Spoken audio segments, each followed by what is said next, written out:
So I review everything I possibly can on Netflix. This may be the craziest show I've seen all year, and I can't wait to talk about it. What is up, Netflix fans? Welcome back to my channel. South Korea brings us another new Netflix series. This is Sweet Home. Every time I say the title, I want to sing Sweet Home Alabama. Oh my goodness. We're going to talk about this. Let me know in the comments down below. Are you familiar with the source material? Were you looking forward to this show? So our main character is a loner high school student who lost his entire family in a terrible accident. He moves to an old apartment complex called Green Home, and that location is where all of the monster, somewhat zombie-infested madness happens. And from the opening scene, you kind of get an idea of what this show is going to be, even though that opening scene is a bit different than what is to come. We open with the post-apocalyptic wasteland. The washed-out colors and bullet-infested madness gives you an idea of the insanity of the show, but we're sitting back thinking, what is going on in this scene? It looked incredible. It's shot so well, and it's epic beyond all belief.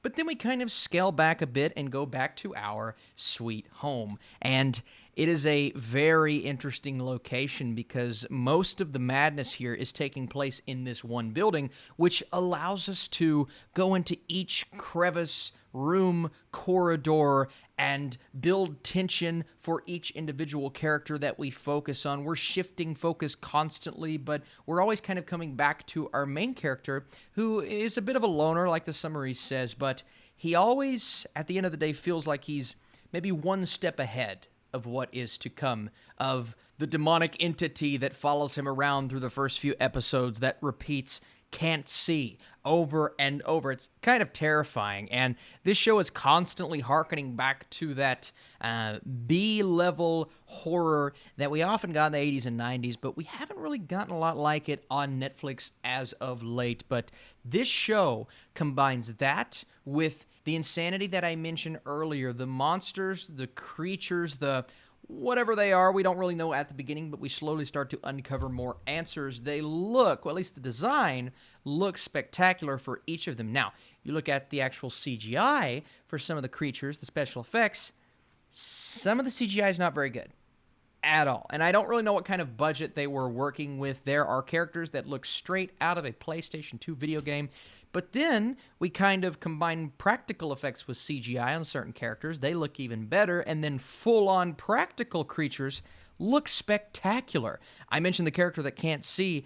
When we get the close-ups of that character kind of moseying through the hallways, searching for someone to consume, it looked really great. And as a whole, even though I can't say this about all of the creatures, as a whole, I think the show has a great look to it. It's visceral, it's colorful, it's almost the opposite of what we see in that first scene with the washed out colors, but it's visual splendor all throughout, and they really focus on the creatures here. Sweet Home is, yes, kind of this one location horror thriller post-apocalyptic series that focuses on a large group of people, most of which who are familiar with each other. So you have the characters that are inevitably going to turn on one another, you have those that stick together, who make the tough decisions, and then you have these creatures who are doing unexplainable, inexplicable things.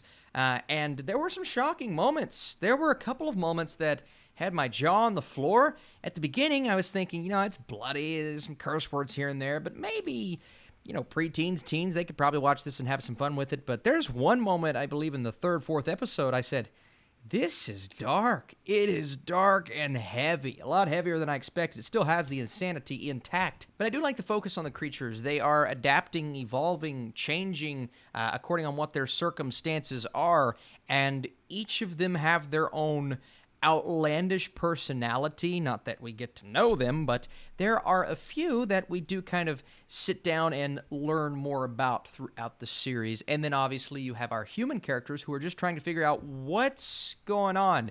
Is this and I mentioned it before, zombie infestation, even though they're not technically zombies, or is there something more to this? And if you are familiar with the manga, then you know that there is a lot more to this. Worthy of discussing spoilers. I'm not going to do that in this review because it just came out, but it actually becomes quite complex, maybe too overly convoluted at times.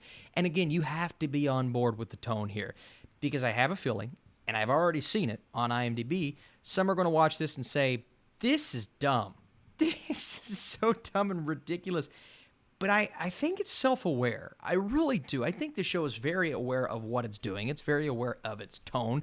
It's doing some really silly things, and the creatures are spouting out some nonsense here and there. But it almost works for what it's going for, and then you scale everything back, and you have these intense and intimate moments with a character and a creature and just kind of hiding around a corner, and you're really fearing for their life and covering their mouth, trying not to breathe. There's one scene with two kids, and there's a creature kind of after them, and they're having to do everything they can to stay as quiet as possible. And that is really effective in a show like this, especially one that is not afraid to take chances and risks. And Sweet Home takes every risk it possibly can and provides us with what I think we're looking for at the end of the day, entertainment. Pure entertainment. And I mentioned everyone kind of knows each other. Well, they don't at first. They have to get to know each other. You have someone trying to protect their business, a traumatized mother, someone who really doesn't want to be there, others who don't trust anyone around them, those who I mentioned earlier who are willing to make some crazy decisions. And I won't lie to you, sometimes it is a bit too crazy, chaotic. It is pure chaos at points, and it does get a bit overwhelming, I will admit. The first 2 or 3 episodes, there is really a huge abundance of characters. It slowly starts to find its rhythm as we go and hone in, focus a bit more, and it sometimes is a bit too much for its own good, and very stylistic in a way. It chooses to be what it is. That's what I'll say.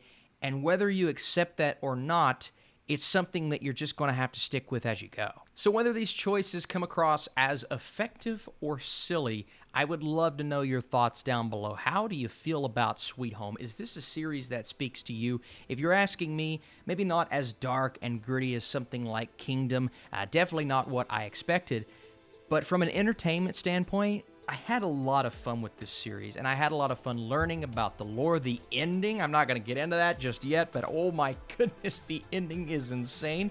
And as for my score, I think they could work on a few things for another season, and if we get more, I believe there are some decisions that could be made to improve it. I'm still going to 72% though, because fun is the key word here. It's entertaining, and if you're a fan of horror especially, obviously monster movies, something like Resident Evil, it feels very much like Resident Evil at times. I think you're going to enjoy this, and again, if you enjoyed this review, let me know. Be sure to drop those thumbs up down below, and man, I want to talk more about this show. I really do. Sweet Home was a nice surprise. It really was. So earlier this week, Alice in Borderland, that was a fun review. Sweet Home, reviewing Netflix every single day. You guys are the best. Appreciate you for watching, and I'll see you soon.